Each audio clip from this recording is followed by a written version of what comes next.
자, 지금부터는 삼성전자 얘기를 다시 한번 꺼내봐야겠습니다. 2012년, 그러니까 지금으로부터 12년 전에 미국 라스베거스 가전박람회에 참석했던 이건희 회장이 이런 말을 했습니다. 10년 사이에 정신 안 차리고 있으면 금방 뒤지겠다 하는 느낌이 들어서 더 긴장이 되네요. 10년 사이에 정신 안 차리면 금방 뒤지겠다는 생각이 들어서 긴장이 된다. 이 말을 한 뒤 2년 만에 이건희 회장은 심근경색으로 쓰러졌고요. 이재용 회장 시대가 열린 겁니다. 최근 발표된 삼성전자와 SK하이닉스의 3분기 잠정 실적, SK하이닉스는 사상 최대치를 찍은 반면에 삼성전자는 공개 반성문을 써야 했죠. 도대체 우리나라 최고의 기업 삼성전자가 어쩌다가 위기라는 소리를 듣게 된 건가? 세간에서는 경영진의 전략 실패, 경직된 조직 구조, 그리고 나태한 조직 문화 때문이다. 이런 분석이 나오는데 과연 이 말이 맞을까요? 저희가 전문가의 진단을 다각도로 들어보고 있습니다. 오늘은 20년 넘게 반도체 시장을 분석해온 전문가입니다. 유진투자증권 리서치센터의 이승우 센터장 말씀을 좀 들어보죠. 어서 오십시오, 센터장님. 네, 안녕하세요. 제가 앞에서 너무 단정적으로 위기다 그런 건지 어떤 건지 모르겠는데 20년간 시장을 봐오신 분으로서 진짜 삼성전자 위기 맞습니까? 위기가 맞습니다. 맞나요? 예. 지금 삼성전자의 그 세계 속에서의 위상은 어느 정도인지 아마 분야에 따라 다를 텐데 네. 좀 객관적인 위상은 어떻게 보세요? 그러니까 뭐 삼성전자가 예. 그 여러 가지 사업을 하고 있잖아요. 그래서 예. 이제 반도체가 제일 중요한 이슈이긴 한데 먼저 스마트폰을 한번 비교를 해보겠습니다. 네. 스마트폰 세계 1등은 뭐 잘 아시는 것처럼 애플이라고 봐야 되겠죠. 애플과 이제 삼성이 2등인데 그 차이가 어떻게 되는지 제가 좀 설명을 드리자면 네. 그 삼성의 그 스마트폰 사업부, 모바일 사업부가 있죠. 네. 그거랑 애플의 매출액, 그 한번 뭐 이익은 나중 얘기고 예. 먼저 매출액을 비교를 해보면 2013년도에 애플 전체 매출액 대비해서 삼성의 스마트폰 부문의 매출액이 약 73% 정도였어요. 네네. 뭐 이 정도면 괜찮죠. 한번 경쟁해볼 만하겠구나 이렇게 됐는데 그렇죠. 지금 올해는 그 비중이 어느 정도가 될 것 같냐? 22% 정도 될 것 같습니다. 애플의 매출액을 100으로 잡았을 때 네. 삼성이 22% 수준이다? 네, 10년 만에요? 그렇죠. 예. 와, 원래 73이었는데 그러면 1등, 2등 순위는 그대로인데 차이가 엄청난 거네요. 그렇죠. 그게 그런 상황이고요. 예. 또 비메모리, 우리 뭐 파운드리라고 하는 분야가 있는데 예. 그것도 이제 삼성은 비메모리 사업부라고 좀 따로 있는데 그것도 그렇죠. 1등이라고 하는 이제 TSMC랑 좀 비교를 해보면 음. 역시 마찬가지로 2011년도에 예. TSMC 전체 매출액 대비해서 삼성의 비메모리 반도체 매출액이 약 88%. 그때도 였습니다. 1등, 2등이었어요. 그렇죠. 예, 예. 네. 그러니까 88% 정도. 예, 그랬는데요. 올해는 이제 얼마가 될 거냐? 22%가 될 거였습니다. 네. 이것도 20이에요. 네. 그러니까 격차가 점점 벌어지고 있다라는 거죠. 그렇군요. 네. 그리고 이제 메모리에서는 아직 뭐 삼성이 1등을 하고 있죠. 예, 예. 근데 이제 메모리에서 2등하고 있는 SK 하이닉스랑 비교를 해보면 예. 2016년도에 예. 삼성의 메모리 매출액이 SK 하이닉스 전체 매출액이 한 2.2배 정도 됐는데 올해는 한 1.3배 정도로 이제 좀 좁혀지고 있는 거죠. 그러니까 뭐 핸드폰이나 비메모리에서는 1등과 격차가 굉장히 큰 폭으로 벌어졌고 그다음에 이 메모리 반도체에서는 2등과의 격차가 아주 빠르게 좁혀지고 있는 그렇죠. 네, 그런 상황이니까 저희가 과거에 여러 회사들 많이 봤잖아요. 네. 1등 하다가 사라진 회사들. 맞아요. 네, 그런 걸 맞아요. 봤기 때문에 지금 우려들이 좀 있는 건 사실입니다. 특히 이제 삼성전자 하면 반도체였고 뭐 초격차로 반도체 업계를 주도하는 기업이라는 자부심이 우리한테 있었던 건데 삼성전자한테 있었던 건데 어떻게 이렇게까지 따라잡히게 된 건가? 특히 HBM 같은 경우에 네. 아니 SK 하이닉스는 지금 HBM3E에 12단을 납품하고 있는데 엔비디아에다가 삼성전자는 지금 8단도 아직 퀄 테스트 통과 못한 거죠, 센터장님. 엔비디아 콜. 엔비디아 콜. 사실은 이제 다른 쪽으로는 매출이 나오고는 있어요. 그래서 이제 그것도 사실 문제인 거죠. 왜냐하면 엔비디아가 이제 어떤 회사입니까? 세계 시가총액 1, 2등을 다투는 예. 그런 거대 기업이기 때문에 이제 예. 거기랑 사실 비즈니스를 하는 게 너무 중요합니다. 삼성이 아까 비메모리 분야에서도 이렇게 TSMC랑 격차가 벌어진 가장 큰 원인은 당시에 삼성의 주 고객이었던 애플이랑 결별하게 되면서 그런 일이 벌어진 거거든요. 근데 이제 지금도 이제 반도체의 제왕이라고 할 수 있는 엔비디아랑 거래를 못 한다 그러면 사실은 장기적으로 저희가 퀘스천을 찍을 수밖에 없죠. 그러니까요. 삼성은 현재 HBM 제품을 뭐 정확하게 이제 삼성에서 공개는 안 하지만 이제 저희가 볼 때는 중국에 많이 납품을 하고 있는 것 같아요.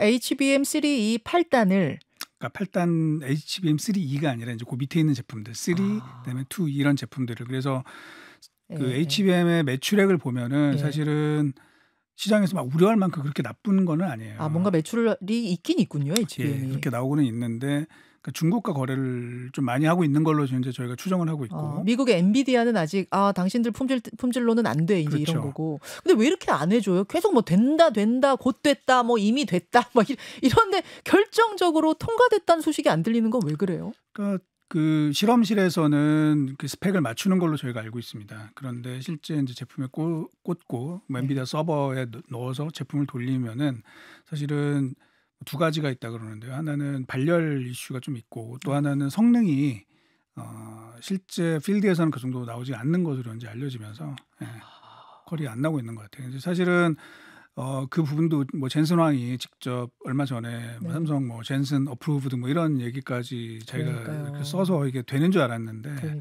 지금 조금 늦어지고 있는 것 같습니다. 그래서 이제 지금 제가 HBM 얘기했는데 사실은 HBM 개발을 삼성이 일찍 시작했다가 2019년에 한번 중단했던 게 중단했다가 다시 시작한 게 지금 굉장히 뼈아픈 거잖아요. 그렇죠. 그때 왜 중단한 겁니까? 당시에 이제 2018년도에 삼성이 역대 최대의 이익을 냈습니다. 그때 이제 반도체 메모리 슈퍼사이클이 있었고요. 제가 이제 그때 안타까운 게 당시 2018년도에 전 세계에서 삼성전자보다 이익을 많이 낸 회사가 딱 3개밖에 없었습니다. 그러니까 사우디 아람코, 그다음에 애플, 그리고 중국의 공상은행 이 정도였고요. 당시에 삼성전자 위상은 마이크로소프트랑 구글보다도 이익을 더 많이 내는 회사였어요. 어마어마했네요. 뭐 그런 와중에 이제 삼성의 당시에 이제 반도체를 총괄하고 계시는 김기남 부회장 같은 경우는 원래 과거부터 성공을 계속 해오신 분이죠. 그 자기의 전략 뭐 이런 것들을 생각을 했고 그런 흔히 말하는 이제 뭐 니치 마켓 아직 그 성숙되지 않은 제품보다는 기존에 우리가 잘하는 걸 더 밀어붙이면서 뭐 점유율을 더 늘려야 된다 이렇게 생각을 하셨던 것 같아요. 그러면서 이제 팀이 해체가 됐고 그 팀을 담당했던 분들이 뭐 예를 들면 임원들은 이제 다른 부서로 좀 발령이 나서 좀 다른 업무를 좀 하고 있었고 또 일부 그 밑에 있었던 또 개발자들 상당수는 뭐 당연히 이직을 좀 한 케이스도 상당히 있습니다. 그때 SK 하이닉스로 갔어요, 그분들이 혹시? 뭐 그런 분들도 있습니다. 제가 실제로 이제 만나본 분들도 있는데 뭐 그런 분들도 꽤 있습니다. 거기로 갔군요. 그러다 보니까 이제 그런 와중에 코로나를 겪으면서 사실은 조금 이렇게 눌러앉은 상황이었는데 SK 하이닉스는 좀 뚝심 있게 계속 이제 그거를 미래의 기술로 보고 밀어붙였던 거고 삼성은 뭐 단기 좀 성과에 좀 치중하는 이런 것들이 좀 차이가 있지 않았을까라고 추정을 하는 거죠. 그러고 나서 다시 시작한 게 그럼 언제예요? 중단됐던 거? 그건 이제 작년에 뭐 제가 알기로도 다른 원래 HBM 담당을 하시다가 다른 부서로 발령난 임원도 이제 갑자기 불려와서 뭐 이제 다시 또 개발실로 들어가고 이런 일들이 좀 있었고 뭐 했던 것 같습니다. 알겠습니다. 그러니까 세간에서 꼽는 위기의 원인 3가지. 첫째, 경영진의 전략 실패. 둘째, 경직된 조직 구조. 셋째, 나태한 조직 문화. 이 중에 이제 첫 번째에 해당하는 사례가 지금 우리가 이야기 나눈 이런 사례가 될 것 같아요. 왜 그때 HBM을 시작했다가 다시 중단했는가? 왜 치고 나가지 못했냐? 뭐 이런 거. 그렇게 센터장님 좀 봐야 될까요? 경영진의 전략 실패 어떻게 분석하세요? 뭐 맞죠. 뭐 결과적으로 맞는 얘기가 됐고 보다 이제 근본 원인이 뭘까? 저희가 좀 생각을 좀 해볼 필요가 있거든요. 사실 뭐 저도 뭐 이런 얘기 좀 조심스럽긴 한데 뭐 이렇게 볼 수 있습니다. 기업의 거버넌스 이슈가 상당히 있었던 것 같아요. 뭐 예를 들면 저희가 삼성이 지금 조금 상황이 안 좋은 거에 대해서 이제 이재용 회장 얘기를 안 할 수가 없거든요. 이재용 회장이 왜 이렇게 조금 그 적극적이지 못한 이런 걸 보여줄까? 결국에는 뭐 국정농단 이 사태로 뭐 민심 구속되는 일이 있었고 이제 지금도 또 삼성물산 합병과 관련해 가지고 또 추가적으로 지금 재판이 좀 진행 중이잖아요. 그렇죠. 그럼 왜 그랬을까? 한번 생각을 해보자는 거죠. 왜 결국에는 이 상속과 관련된 이슈들이 상당히 컸던 거죠. 그러니까 본인의 부담도 됐었을 거고 그런 와중에 냉정하게 그 글로벌 비즈니스가 어떻게 변하는지 이거에 대한 판단보다는 약간 이제 승계에 방점을 두고 진행을 하다가 이제 결국에는 좀 전략적인 그런 실기를 한 부분들이 있지 않았을까라고 생각이 되고 물론 그 밑에 이제 많은 훌륭하신 경영진들이 있죠. 예. 있긴 하지만 그래도 뭐 저희가 아직은 우리나라 기업 문화에서는 이 오너 경영 체제를 저희가 무시할 수가 없거든요. 제가 그 질문 드리려고 했거든요. 아니 그래 이재용 회장은 뭐 아버지 돌아가시고 나서 갑자기 맡았고 뭐 여러 가지 송사 휘말려서 그렇다 쳐도 삼성을 뒷받치고 있는 다른 브레인들이 많은데 네. 그들은 왜 판단 미스한 거냐 그거 질문하려고 했는데 그게 꼭 그분들만의 뜻으로 되는 게 아니에요? 그런데 이제 그러면 그분들이 판단 미스를 몇 번에 걸쳐서 했죠. 네. 그러면 바꿨어야죠, 사실은. 네. 그래서 아. 좀 더 좀 새로운 그 시각에서 흔히 말하는 뭐 이 기술을 읽을 수 있는 왜냐하면 이제 지금이 AI가 등장하면서 전 세계가 뒤집혀지고 있는 상황이잖아요. 예. 엔비디아가 뭐 저희가 10년 전에 엔비디아 뭐 잘 알았습니까? 몰랐거든요. 몰랐죠. 예. 아유 10년이 뭐예요? 한 2년 전에도 잘 몰랐어요. 그런데 이제 세상이 막 반이 뒤집히는 상황이란 말이죠. 뒤집혀요. 예. 그러면 기술을 잘 이해하고 그거를 그 전략적으로 우리가 투자할 수 있는 사람들이 중요하다는 거죠. 그 예전에 인텔의 그 창업자 중에 한 명이 앤디 그로브 회장이 이제 은퇴하신 다음에 인텔을 비판한 일이 있었습니다. 그때 뭐라 그랬냐면 인텔은 더 이상 기술 개발을 하지 않고 재무제표 관리에만 힘을 쓴다. 그러니까 관리 모드로 들어갔다는 거죠. 이제 그렇게 되면 결국은 이 테크놀로지 기업들은 이제 경쟁력을 잃게 되는 거죠. 그래서 지금 인텔이 이렇게 추락한 거군요. 그렇습니다. 예. 비슷한 관점에서 보자면 삼성도 기술 개발보다 재무제표 관리에 힘쓰고 있는 건 아닌가 의문을 품게 되네요. 뭐 재무제표뿐만 아니라 하여튼 전반적인 관리. 원래 이제 관리의 삼성이라 그러잖아요. 근데 그 관리의 삼성이 사실은 기술 관리를 했었어야 되는데 뭐 지금 다른 분야에 대한 관리 뭐 이런 쪽이 조금 더 힘이 많이 갔던 것이 아닌가라고 생각이 됩니다. 경직된 조직 구조 얘기도 참 많이 하던데 특히 삼성 다니다 나온 분들이 참 많이 하던데 이건 무슨 얘기입니까? 이제 그거는 이제 기업이 커지다 보면 당연히 그럴 수밖에 없죠. 이제 하이어라키라 그러죠. 이제 관료화된 그런 조직이 계속 될 수밖에 없습니다. 그러다 보니까 예전에는 뭐 개발자들이 뭐 직접 뭐 사장한테 뭐 자기 의견을 얘기하고 뭐 이런 일들이 있었는데 지금은 그게 잘 안 되는 거죠. 안 되고 중간 여러 단계를 거치게 되고 지금 뭐 지금도 말씀하셨지만 삼성의 이제 주요 흔히 말하는 이제 힘 있는 분들이 주로 이제 재무통이나 관리통들이 이제 많으시다 보니까 이제 그분들이 최근에 이제 그런 얘기도 많이 나왔거든요. 그래서 뭐 그 보고서를 올릴 때 굉장히 쉽게 뭐 써야 된다. 그분들이 못 알아듣는다. 이게 내부 제보자 얘기예요, 이거. 네, 뭐 그렇죠. 내부 제보니까 뭐 제가 확인할 수는 없지만 뭐 그런 부분들이 있습니다. 그러다 보니까 그런 과정에서 좀 비효율성이 생기고 좀 답답하게 느끼는 분들이 많았고 제가 알고 있기에도 이제 삼성에서 약간 그런 좀 진보적인 성향의 그런 분들이 좀 이탈이 좀 있었다. 뭐 그런 얘기들이 있습니다. 이 상황을 돌파할 트리거가 필요한데 돌파구가 필요한데 그게 뭐가 될 거라고 보십니까, 센터장님? 그 이번에 이제 그 전영현 부회장께서 반송문을 쓰셨잖아요. 거기에 저는 답이 있다고 보고 있습니다. 그러니까 그 반송문의 내용을 한번 세 가지로 딱 요약을 해보면 첫째는 근원적인 기술 경쟁력을 회복하겠다. 근원적 기술 경쟁력. 네. 그리고 두 번째는 철저한 미래를 준비를 하겠다. 그리고 미래. R&D를 강화하겠다. 뭐 이런 얘기죠. 그러니까 당장의 성과보다는 좀 미래의 그 신기술이 될 수 있는 분야에 투자를 하겠다는 것이고 세 번째 조직 문화, 그다음에 업무 방식을 재정비하겠다. 뭐 이렇게 있고요. 거기에 결국은 답이 있습니다. 이거를 잘 해내느냐, 못 해내냐에 이제 차이가 나타나지 않을까 싶습니다. 그 이건희 회장 얘기 자꾸 하게 되는데 1993년에 신경영선언에서의 그 유명한 말 다시 한번 좀 듣고 올까요? 바꾸려면 철저히 바꿔. 극단적으로 얘기해. 농담이 아니야. 마누라 자식 빼는 건 다 바꿔봐. 농담이 아니야. 마누라 자식 빼곤 다 바꿔봐. 너무나도 유명한 저 말. 지금 삼성에게 필요한 게 정말 극단적으로 바꾸는 변화 맞습니까? 그렇죠. 뭐 지금까지 수년 동안 아까 말씀 2018년 이후로 삼성이 점점 경쟁이 좀 밀리고 있기 때문에 사실은 그 전부터 한 10년 전부터 사실 밀리고 있었거든요. 그게 이제 작년 올해에 걸쳐서 많이 크게 나타나는데 좀 큰 변화가 필요할 것 같다. 그 큰 변화가 뭔지 저희가 좀 지켜봐야 될 필요가 있죠. 네. 변화. 정말 확실한 변화가 없이는 삼성 쉽지 않다라는 이야기가 됩니다. 정말로 변해야 되는데 이재용 회장 경영 스타일에 좀 조언을 해주신다면? 제가 뭐 조언할 수 있는 그런 단계는 아니고요. 다만 이제 지금이 급변화는 아까 말씀드린 것처럼 예. 그래서 제가 작년에 쓴 책에도 그런 얘기를 좀 쓴 게 있는데요. 예. 새로운 무대가 막이 올랐고 그렇게 되면 새로운 주인공들이 그 무대에 오르게 된다. 우리는 이제 거기에 기존에 있던 그 주연 배우들은 결국 이제 밑으로 내려갈 수밖에 없다라는 거죠. 굉장히 큰 변화가 일어날 겁니다. 근데 여기에서 저희가 한번 밀리게 되면은 사실은 이거를 되돌리기는 굉장히 어렵습니다. 그렇기 때문에 삼성은 원래 이제 잘하는 회사였잖아요. 예. 그래서 그 과거에 그런 삼성 DNA를 회복을 해서 예.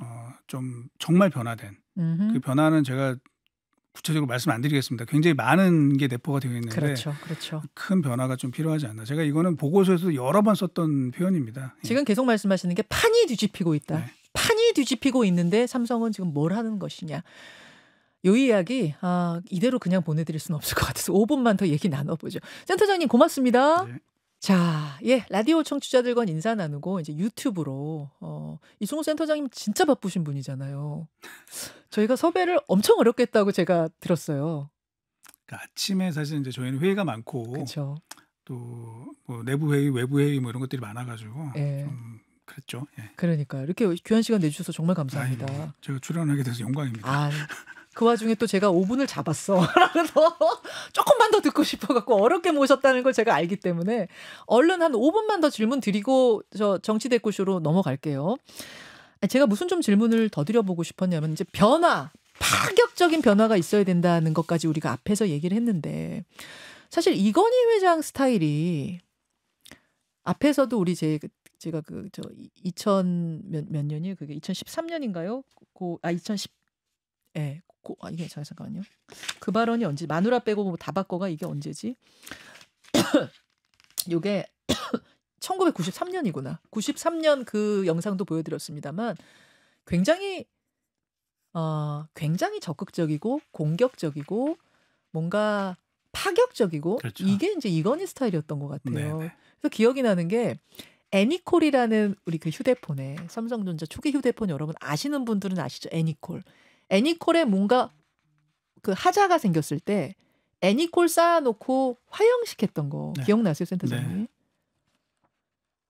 네. 요만한 하자인데 그거를 왜 다 쌓아놓고 화형식을 하는지 모르겠다라고 했지만 이 정도의 하자도 우리는 용납하지 않는다. 그게 이제 이건희 스타일이었는데 지금 이재용 회장의 이 경영 스타일은 아버지하고 좀 어떻게 다른가 이런 궁금하더라고요.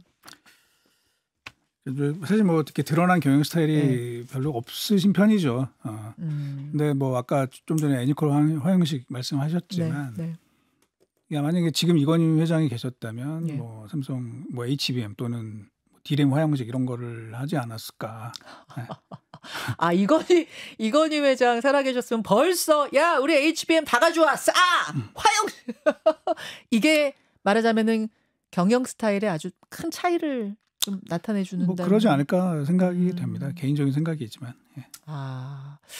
이건희 회장은 그러니까 변화도 굉장히 파격적인 변화를 항상 추구했던 분이고 투자도 굉장히 파격적으로 했기 때문에 뭔가 성큼성큼 좀 앞서갈 수 있었던 게 아닌가 지금 와서 생각하면 좀 그래요. 예. 그리고 사실은 이제 이재용 회장도 사실 파격적 투자를 제안을 했었죠. 그래서 2020년, 19년, 20년 뭐 이때 비메모리에 2030년에 세계 1등 하겠다라고 이제 선언을 하시고 비메모리라 하면 이제 파운드리 같은 거죠.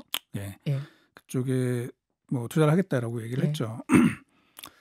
그래서 이제 대규모 투자가 진행이 된 거가 사실이고 그 당시 언론에서도 드디어 이제 메모리에 이어서 비메모리까지 천하 통일을 하는구나. 근데 이제 문제는 뭐였냐면은 결국에 와서 이제 지금 보니까 그게 실패한 판단이었던 거죠. 왜냐면은 메모리랑 비메모리는 접근 방식이 많이 다르거든요. 그리고 그러니까 메모리는 사실 삼성 혼자 뭐 잘 해 나가면은 어느 정도 그 뚫을 수 있는 부분이 있는데 비메모리는 사실은 생태계를 조성을 해가면서 만들었어야 되는데 그렇죠. 그게 좀 잘 안 된 부분이 있었고 그러다 보니까 아까 말씀드린 것처럼 어마어마한 투자가 지금 진행이 됐습니다. 사실은. 파운드리 부분에. 네, 물론 뭐 TSMC보다는 투자가 적지만 뭐 그거는 당연한 거죠. 왜냐하면 TSMC가 매출액이 몇 배가 많기 때문에 그렇죠. 뭐 그건 그렇죠. 당연한 건데 그래도 투자를 굉장히 많이 했어요. 근데 그거에 대한 결과가 나왔냐 안타깝게도 안 나왔습니다. 투자를 얼마나 했어요? 사실은 이제 뭐 2010년 이후로 보면은 네. 2010년 한 15년 정도 된 거잖아요. 네. 그때까지 총 보면 90조를 했고요. 근데 최근 5년을 보면은 한 5년 동안 한 45조 정도를 했습니다. 어마어마. 아무리 삼성이라 쳐도 이건 어마어마하게 쏟아부은 거 아니에요? 예, 근데 뭐 메모리는 더 많이 하죠. 사실은 메모리는 더 많이 하는데 네.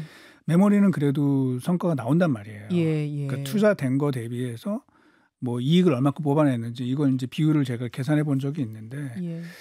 메모리는 상당히 높습니다. 뭐 한 80% 가까이 그러니까 투자한 거 대비 80% 정도의 왜냐면 그게 뭐 직원들 월급 다 주고 뭐 세금 다 낼 거 내고 뭐 다른 비용 다 하고 나서도 그 정도 이익이 남았다는 거잖아요.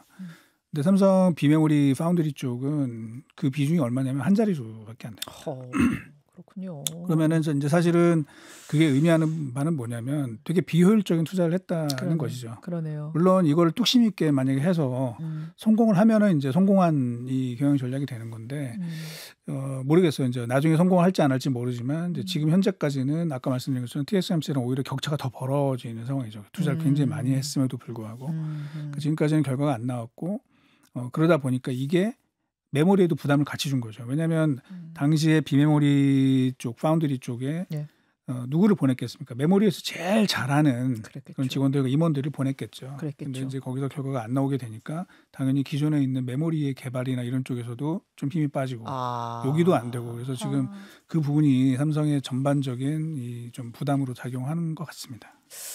그 삼성에 오래 근무하다 나온 분들이 이제 지금 막 얘기들을 하고 있는데 그 내용들 중에 귀에 좀 꽂혔던 게 인사 문제를 언급하는 분들이 꽤 있더라고요. 삼성의 인사가 예전에 이렇지 않았는데 지금 좀 경직됐다, 좀 문제가 있다. 이 부분에 대해서는 좀 들으신 바가 취재하신 바가 좀 있는지 모르겠습니다.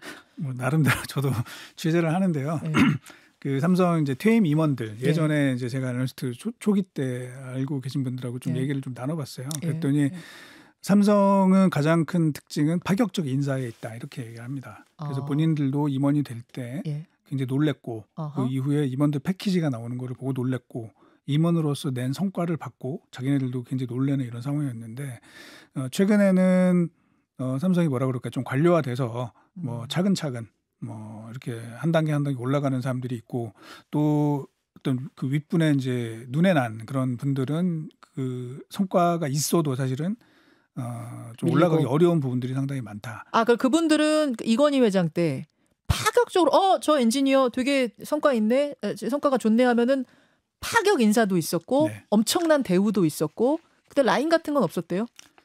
네. 뭐 그런 거는 원래 삼성에서 철저하게 그 배격하는 것이고요. 무슨 라인 그런 거. 네. 그러다 보니까 그렇게 회사에서 이제 자기를 대우를 해주니까 당연히 충성심이 생기죠. 당연하죠. 그리고 이번에 승진이 안 된 뭐 예를 들면 사람들도 나도 다음번에는 꼭 성과를 내서 올라가야 되겠다. 이제 이런 마음가짐들이 생기는데 이제 지금은 그렇지가 않은 것 같아요. 그래서 뭐 밀려나면 그러면 다른 회사 가야 돼요. 그렇죠. 뭐 딴 데 더 좋은 데로 받고 가야지. 뭐 이런 사람들이 좀 많고 그렇다는 얘기들이 그러니까 그런 얘기들이 있다. 뭐. 내부에서 이제 얘기들이 삼성의 위기 하면서 내부에서 들려오는 얘기들 중에 이 인사 문제를 많이 또 지적을 하더라고요. 그러니까 전에는 능력 위주, 누구 라인, 무슨 대 라인 이런 거 아니어도 능력만 있으면 파격적으로 대우해주고 그러다 보면 회사에 대한 충성심도 생기고 또 나도 기회가 있겠구나라면서 노력하는데 그런 문화가 사라졌다. 그 얘기는 지금은 라인이 생겼다는 얘기인 것이고 파격적 대우 이런 것도 능력 위주의 파격적 대우 이런 것도 좀 사라졌다는 얘기인가 아닌가 싶어서 이런 부분의 변화도 좀 촉구되는 것 같고요. 마지막은 여러분들 관심 많으신 주식 얘기로 마무리를 지려야 될 것 같습니다. 네. 삼성전자 주가가 8만 원도 넘게 갔다가 불과 몇 개월 만에 5만 전자 됐어요. 큰 이유는 외국인들이 빠져나간 채 들어오지를 않는 거예요. 한 달이 넘게 계속 매도. 그러다가 어제 한 달 만에 들어온 거 아닙니까? 그렇습니다. 그렇죠. 100억 샀습니다. 어제 좀 올랐더라고요. 한 달 동안에 13조 원어치를 팔고 13조 팔고 100억 산 거예요, 네. 어제? 아니 도대체 물론 회사가 이제 안 좋으면은 팔죠 하는데 아무리 그렇다 해도 삼성전자가 지금 뭐 망할 것도 아닌데 삼성전자 하나만 보고 이렇게 팔 수가 있나? 저는 왜 이러지? 미국 대선 때문에 이러나? 이거 왜 이런 거예요? 뭐 삼성 아까 제가 말씀드린 것처럼 네. 이제 많은 회사들이 과거에 1등을 하던 회사들이 네. 사라지는 걸 저희가 많이 봤어요. 그리고 그런 우려가 좀 있는 것 같고요. 이제 삼성의 미래 또는 더 나아가서는 이제 한국 경제에 대한 미래 이런 부담들이 상당히 있고 이게 사실은 이제 저희가 뭐 최근 단기적으로 빠진 것도 문제이기는 하지만 코로나 이후에 지금 삼성이 좀 굉장히 힘이 빠져 있습니다. 어느 정도냐면 제가 좀 설명을 드리자면 네네. 전 세계 이제 아까 엔비디아 얘기를 했었는데 네. 엔비디아는 코로나 전 2019년도 연말 대비해서 현재 주가가 지난주까지 보면 얼마 올랐냐면 2,311% 올랐습니다. 그리고 200이 아니고 2,300배가 올랐다고요? 네, 2,300%가 올랐다고요? 네. 그럼 24배? 24배가 된 거죠. 와, 야 그렇구나. 그런데 이제 네. 뭐 다른 반도체 그러면 네. 엔비디아는 뭐 오케이 거기는 좀 특별한 회사니까 그래. 엔비디아는 제쳐두고. 네. 그러면 엔비디아 빼고 나머지 회사들은 얼만큼 올랐을까? 평균적으로 봤을 때 그러니까 네. 전 세계 탑 30 반도체 회사들을 저희가 보면은 어느 정도 올랐냐면요. 평균 약 200% 그러니까 3배 정도 된 거죠. 아, 진짜요? 3배 정도 올랐습니다. 삼성전자는 그 기간 동안에 즉 2020년부터 지금 현재까지 얼마 올랐냐? 0.7% 올랐습니다. 0.7%. 그래도 오르긴 올랐구나. 네. 아니면 계속 빠진 뉴스만 본 것 같아가지고. 올랐다 빠졌으니까. 0.7은 올랐구나. 이제 네. 유일하게 빠진 회사는 아까 말씀드린 인텔입니다. 인텔은 인텔, 그때 대비해서 63%가 하락했어요. 인텔은 진짜 뭐 저세상으로 갔네요. 그래서 진짜. 전 세계 네. 탑 30 중에서 예. 주가 수익률을 따지면은 예. 코로나 이후에 예. 인텔이 30등이고 30개 회사 중에서 삼성이 29등이란 말이에요. 탑 30, 그러니까 탑 30 회사 중에 29가 삼성전자, 네. 30이 인텔이에요. 참 그러니까 좀 씁쓸하네요. 뭐 단기적으로 지금 우리 음. 김원장 그 말씀해 주셨는데 단기적으로도 문제지만 이게 좀 구조적으로 이 정도 되면 한 4, 5년간에 걸쳐서 이런 일이 벌어졌다는 거는 저희가 삼성의 문제일 수도 있고 네. 또 한국 경제를 바라보는 예. 외국인들의 시각 뭐 이런 것들도 저희가 포함해서 같이 봐야 될 것 같아요. 제가 그 뒷부분, 그 부분에 대한 질문 좀 드리고 싶은데, 그러니까 외국인들이 우리나라 걸 산다 하면 일단 삼성으로 들어왔고, 빠진다 하면 또 삼성으로 빠지는데, 지금 이런 정도로 빠지는 건 꼭 삼성만의 문제가 아니라 한국 경제 자체, 한국 경기 자체를 좀 어렵게 보고 있는 건가 이런 생각도 들더라고요. 그러니까 반도체가 사실 한국 경제를 이끄는 이제 주요 동력이었잖아요. 근데 이제 거기에서 예. 과거 같은 헤게모니를 좀 놓치고 있다라는 판단이 좀 있는 것 같고 나머지 산업들은 굉장히 우려스럽죠. 이제 사실 이제 중국이 급부상하고 있는 상황에서 그렇죠. 과연 한국이 예. 과거처럼 그 부가가치 높은 분야에서 네. 리드할 수 있는 분야가 과연 남을 수 있느냐 이런 우려가 있고 거기에 이제 뭐 더 나가서 말씀드리자면은 뭐 인구 절벽 문제도 있을 수 있고 또 우리 주식시장에서 보면은 이 소액주주들의 가치를 좀 훼손하는 여러 가지 좀 불미스러운 일들이 상당히 많이 있었거든요. 이제 그런 측면에서 외국인들이 한국 시장을 그렇게 좋게 보고 있는 것 같지 않습니다. 그렇군요. 그렇군요. 그럼 진짜 마지막 질문입니다. 삼성 지금이 바닥입니까? 바닥이라고 봐야 되겠죠. 왜냐하면 이제 삼성이 아무리 지금 잘 못한다고 하더라도 저희가 이제 삼성의 현재 시가총액을 네.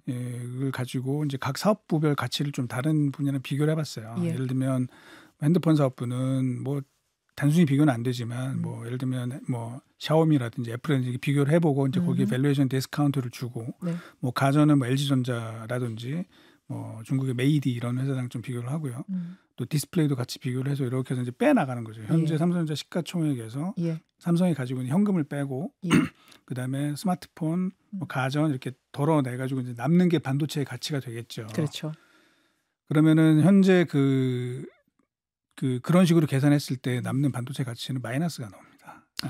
그러니까 이제 그거는 아니라는 거죠. 그렇죠. 그건 절대 아닙니다. 아니죠. 그래서 좀 과도하게 빠져 있다라고 생각이 되고 이제 현재 뭐 장부가 수준까지 그 기업가치가 내려왔거든요. 예. 이거는 좀 과도하지 않냐. 삼성전자가 아무리 최근에 힘들어도 어떻게 마이너스 가치냐. 그건 절대 아니. 그 정도 수준으로 지금 주식이 바닥을 쳤기 때문에 사실 바닥이라는 게 전문가들 그렇습니다. 대부분의 시각인 건 맞고 너무 과도하게 빠졌다. 그러면 투자를 할 조금의 여력이 있으신 분들이라면 지금 추천하십니까? 뭐 예, 단기적으로 좀 가능성이 있다고 보고 있고요. 예. 특히 저희가 좀 기대를 하는 건 현재 삼성전자의 그 반도체 포지션이 이렇게 나쁘지가 않아요. 사실은 삼성이 아까 얘기한 이제 전용현 부회장이 우리의 근원적인 경쟁력 뭐 회복을 한다 그러면 예. 상당히 많은 기회가 있습니다. 뭐 지금 TSMC가 세상을 지배할 것처럼 이렇게 우리가 알려져 있지만 어제 이제 미국에서도 그 얘기 나왔잖아요. 그 TSMC가 만든 칩이 중국 다른 패밀리스 업체를 통해 가지고 하웨이에 들어갔다. 뭐 이런 얘기가 나와서 이제 조사에 들어갔고 그래요. 그래서 어저께 사실은 미국 시장에서 네. 그 TSMC ADR이라 그러죠. 이제 그 주가 4.3% 하락을 했습니다. 예. 그 얘기는 이제 TSMC의 거의 올인하는 미국의 그 예. 반도체 전략은 이건 굉장히 잘못됐다는 것들이 다들 알고 있는 거예요. 아. 그럼 거기에서 삼성이 조금만 경쟁력을 회복하면 예. 상당히 많은 그 기회를 만들 수 있지 않을까 생각을 합니다. 알겠습니다. 여기까지 오늘 다각도로 삼성전자의 이야기, 삼성전자의 문제들 짚어봤습니다. 김현정의 뉴스쇼는 시청자 여러분의 참여를 기다립니다. 구독과 좋아요, 댓글 잊지 않으셨죠? 알림 설정을 해두시면 평일 아침 7시 10분 실시간 라이브도 참여하실 수 있습니다.